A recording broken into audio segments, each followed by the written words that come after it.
शनिदेव। ओम नमो भगवते वासुदेवाय। आप दोनों ओर से छलिया विष्णु के भक्ति का राग आलाप कर शनि को समाप्त कर देने के इच्छुक हैं। सावधान सूर्यदेव सावधान। क्या आप अपने पुत्र शनि की विध्वंसक, विनाशक और मारक शक्तियों से अपरिचित हैं? बंद करें ये प्रलाप, बंद करें, अन्यथा मेरा क्रोध आपको तपस्या योग्य रहने नहीं देगा। बंद करें ये प्रलाप।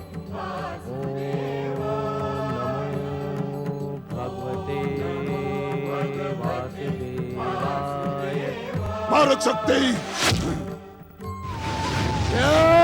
सावधान शनिदेव, तनिक रुके, मेरी बात तो सुने शनिदेव, मेरी बात तो सुने। ना नारद ना, आज तुम्हारी कोई भी बात सूर्य देव की मेरे प्रहार से रक्षा नहीं कर सकती।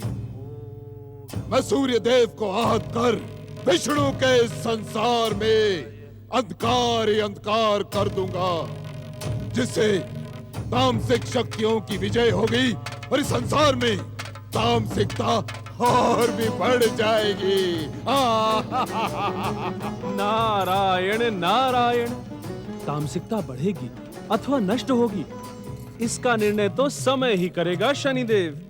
किंतु पितृघाती होने का विचार आपकी समस्त विध्वंसक, विनाशक, भयानक और मारक शक्तियों को नष्ट कर देगा।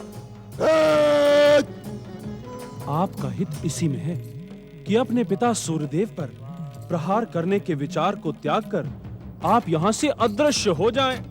मैंने कहा था ना नारद, मैंने कहा था ना कि आज तुम्हारी कोई भी बात सूर्य की मेरे प्रहार से रक्षा नहीं कर सकती। सावधान शनिदेव, सूर्यदेव आपके पिता ही नहीं, इस समय श्री विष्णु की आराधना में लीन तपस्वी हैं। एक तपस्वी को समाप्त करने का विचार महापाप है। मैं आपको पहले ही बता चुका हूं कि सूर्यदेव की आराधना का प्रभाव आपके लिए कल्याणकारी होगा। मुझे आपके परामर्श की आवश्यकता नहीं है नारद। शनिदेव का कल्याण उनकी कुदृष्टि में समाया है। अब मुझे विष्णु भक्ति का पाठ पढ़ाने के इच्छुक है विष्णु भक्त नारद, परंतु मैं तुम्हारे षड्यंत्र में नहीं आऊंगा।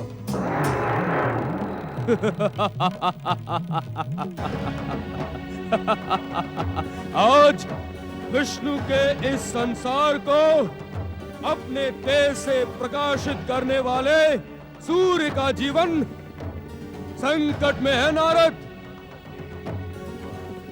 शनिदेव, आप इस नारद के बहकावे में ना आए, अन्यथा हमारे घोर शत्रु विष्णु के भक्तों का स्वर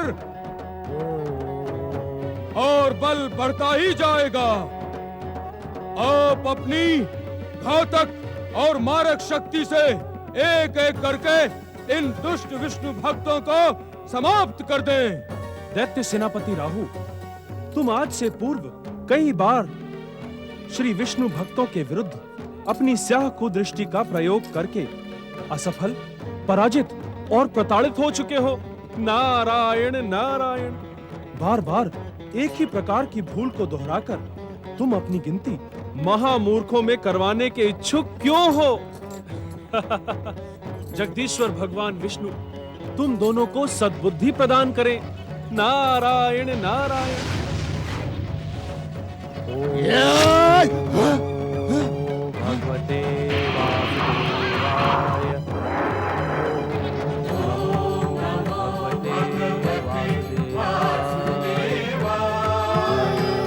नमो भगवते वासुदेवाय। ओम नमो भगवते वासुदेवाय। ओम नमो भगवते वासुदेवाय।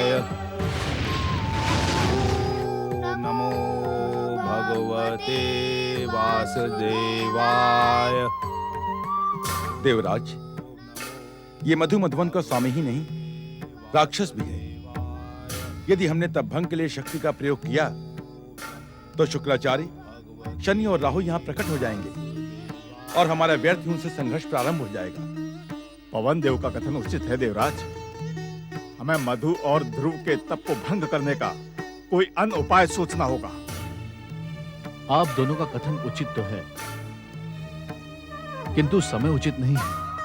अर्थात यदि इस समय हमने इनका तप भंग ना किया तो भगवान विष्णु से वरदान प्राप्त करके ये हमारे स्वर्गलोक को चुनौती देने लगेंगे। हमारा इंद्रासन संकट में पड़ जाएगा। किंतु देवराज, सूर्यपुत्र शनिदेव और दैत्य सेनापति राहु की कुदृष्टि भी इनकी तप शक्ति के सम्मुख पराजित हो गई है। हमें ज्ञात है, इस कारण हम इन दोनों पर एक साथ नहीं, अलग अलग प्रहार करेंगे। पहले हम अपनी शक्ति से मधु को आहत कर उसे तपस्या योग्य रहने ही नहीं देंगे। उसके पश्चात ध्रुव पर अपनी युक्ति का प्रयोग करेंगे। वज्र,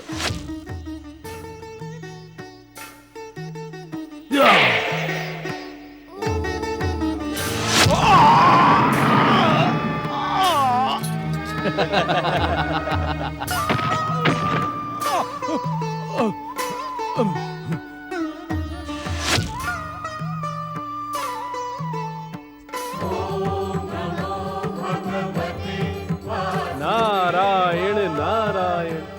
प्रभु, आपकी लीला का ये विचित्र खेल भला कौन समझ सकता है। आप धन्य हैं प्रभु, आप धन्य हैं।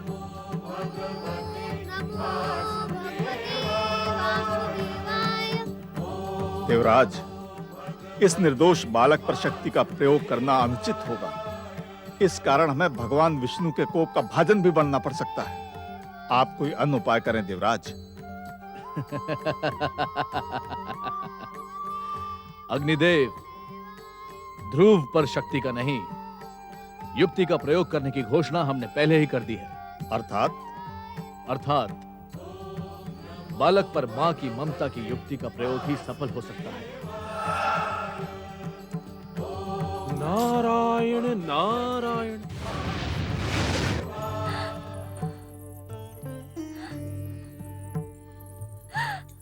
इन बहुमूल्य अश्रुओं को व्यर्थ न करे विजया रानी। इन अश्रुओं को दुखदाई दिनों के लिए संभाल कर रखें।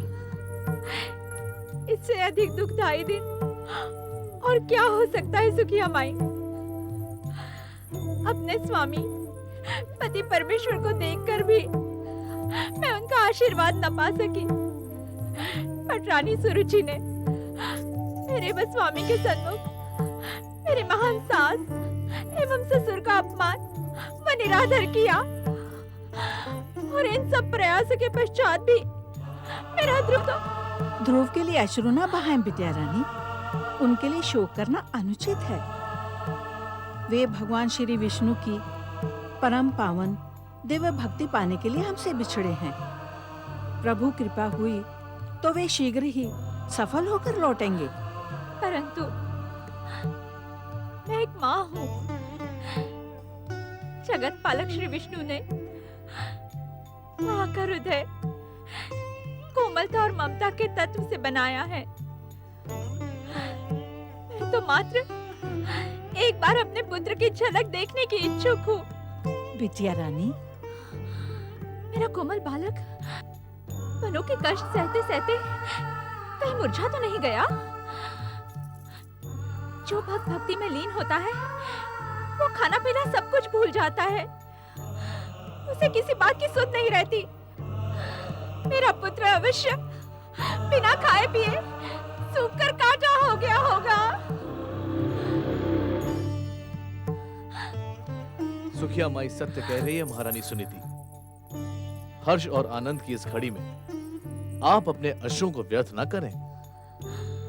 मुझे भागन के भाग्य में हर्ष और आनंद कहां से दिख गए आपको? महारानी सुनीति, हमने आपके पुत्र ध्रुव को भयानक वन में से ढूंढ निकाला है। क्या यह हर्ष और आनंद का विषय नहीं है?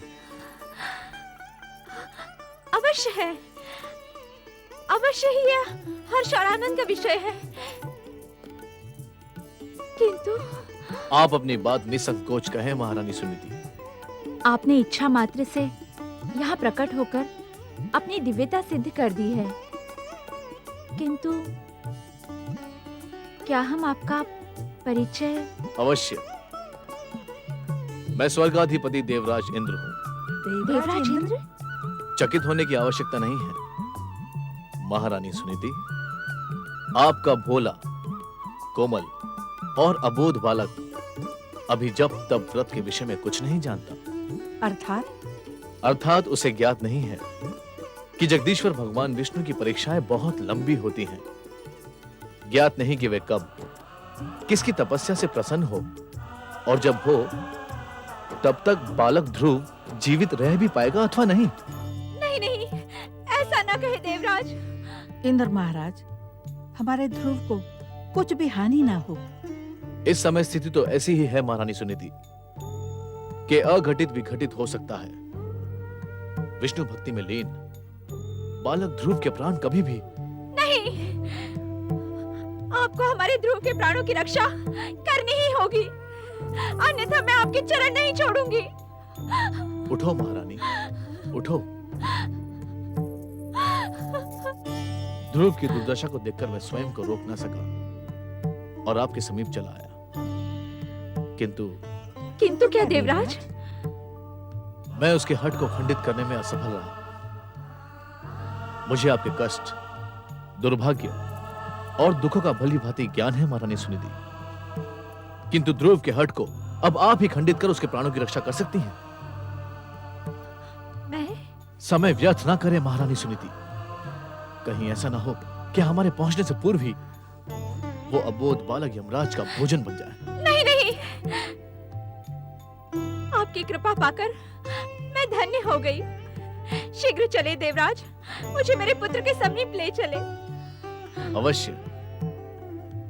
मैं आपको अपनी दिव्य शक्ति से आकाश मार्ग से ले चलता हूं। नारायण नारायण। धैर्य महारानी सुनीति, स्वार्थी इंद्र के माया चक्र में न उलझे आप। देवर्षि, आप यहाँ इस समय? प्रणाम देवर्षि। प्रणाम। महारानी सुनीति, हमारा एक क्षण भी व्यर्थ करना बालक ध्रुव के भविष्य के लिए संकट बन सकता है। देवराज, आप अपने स्वार्थ की पूर्ति के लिए इतना अधिक नीचे जा सकते हैं, इसकी तो मैंने कल्पना भी नहीं की थी। नारायण नारायण। एक माता की ममता पर कुठाराघात करना क्या आपको शोभा देता है देवऋषि?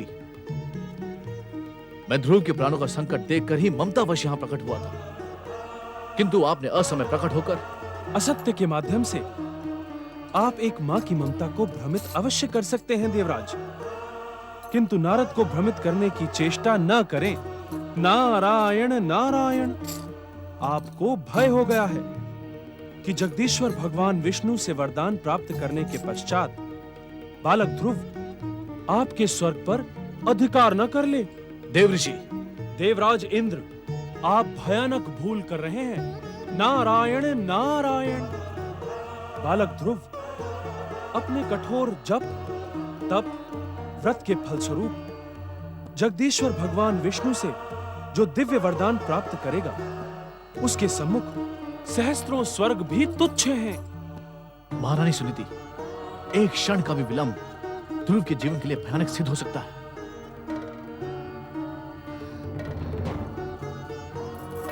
विलंब से तो मैं आपको तथा आपके स्वार्थ को पहचान गई हूँ देवराजेंद्र।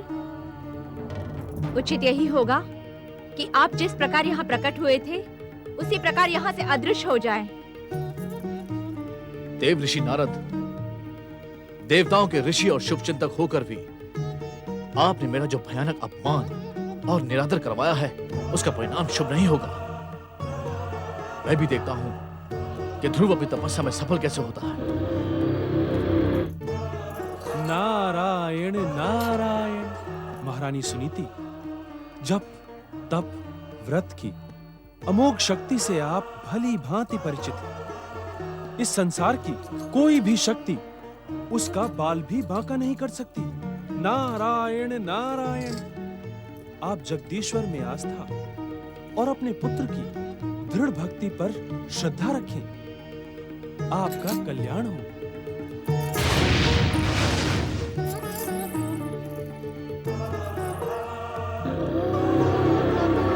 भगवते वासुदेवाय। ओम नमो भगवते वासुदेवाय। ओम नमो भगवते वासुदेवाय। ओम नमो। धृताजी अप्सरा शीघ्र प्रकट हो। देवराज, आज्ञा करिए। धृताजी, स्वर्गाधिपति देवराज इंद्र का सिंहासन डोल रहा है। तुम्हें अपने अभिनय से देवराज इंद्र की सहायता करनी होगी। मेरी समस्त कला देवराज इंद्र के चरणों में समर्पित है। आप आज्ञा तो करें। धृताजी, तुम्हें ध्रुव की माता सुनीति का रूप धारण करना होगा और ममता के आंसू बहाकर इस हड्डी ध्रुव को तपस्या त्यागने के लिए विवश करना होगा। जो आज्ञा देवराज।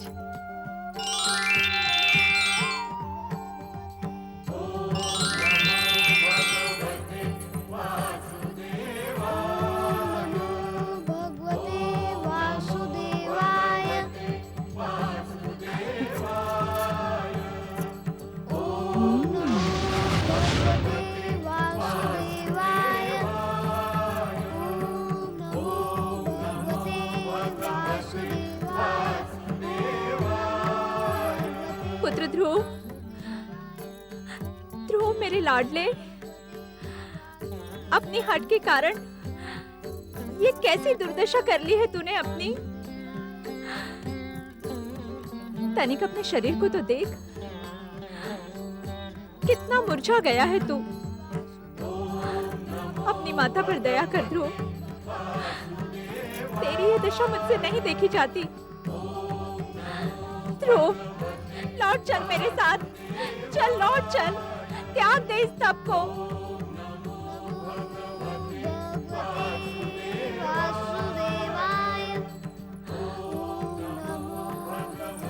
पुत्र ध्रुव, तुझे अपनी माता की सौगंध, इस तपस्या का त्याग कर दे। ये तपस्या नहीं, हठ है पुत्र। इसके कारण तेरे प्राणों पर संकट आ गया है। त्याग दे इस हड्डियों को, त्याग दे पुत्र। ओम नमो भगवते वासुदेवाय। ओम नमो भगवते वासुदेवाय। ओम नमो भगवते वासुदेवाय। ओम नमो भगवते वासुदेवाय। ओम नमो भगवते वासुदेवाय। सावधान पुत्र ध्रुव, यदि तुम्हें अपने प्राणों से मोह नहीं तो मेरी घोषणा भी सुन लो। मैं तुम्हें इस प्रकार अकाल मृत्यु स्वीकार नहीं करने दूंगी। मैं स्वयं प्राण त्याग दूंगी।